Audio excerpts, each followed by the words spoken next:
These are autumn blaze maples that we planted in the spring. Now it's in the winter time. It's January 23rd, and it was just a beautiful day out, so it was time to go trim some trees, take advantage of the time. But this is 1 year after it's been planted as a whip in the field, a 6-foot tall whip. We're going to go through and trim this guy up a little bit and retape him. So before I do anything, the first thing I do is I always trim before I stake, just because it's better. That way it's easier to work around the stake rather than having the tree free from the stake rather than being pressed up against the stake to work on it. So the first thing I'm going to do is that when we sell these trees, I want the first branching to be right about there. So this branch is too low. We're going to take that branch off and all the small ones down the bottom. So that's pretty good about where I want the branching to start, and about in that area. If I want to, I can come back later and remove some more, but for now that's pretty good. So now we're going to go up to the top. We're going to try to make one single leader. So that's definitely going to be the leader. We're going to eliminate competition at that point right there, so that will be the leader. So then we're going to go and subordinate the prune, or the lead, so there's only one leader. You know that's what it's going to be. No arguing there on that, and no competition from them later on.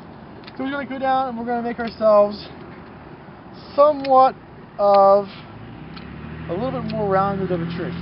So we have all the tips all knocked back. There's buds wherever we're cut at. So next year, when the spring comes out, it's going to flush right there, and we're not going to have any stub there anymore. That's basically all the trimming I'm going to do with it. Next thing we're going to do is we're going to tape it up again.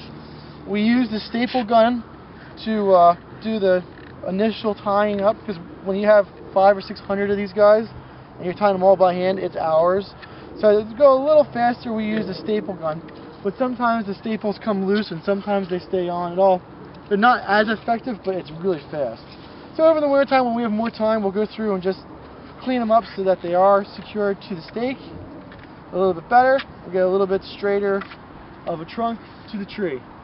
And we could, if we wanted to, but I don't think I'm going to, is we could have had a little bit larger of a stake, maybe a stake that was 2 feet larger, and we could have made that one straight, and then we would have a really nice looking tree.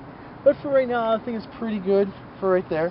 One other thing, if you could walk over this way, and you can see there's sap coming down on this cut right here. Every cut you do on a maple, no matter how big or small it is, you're going to have that running. And the bigger the cut, the more the sap's coming out.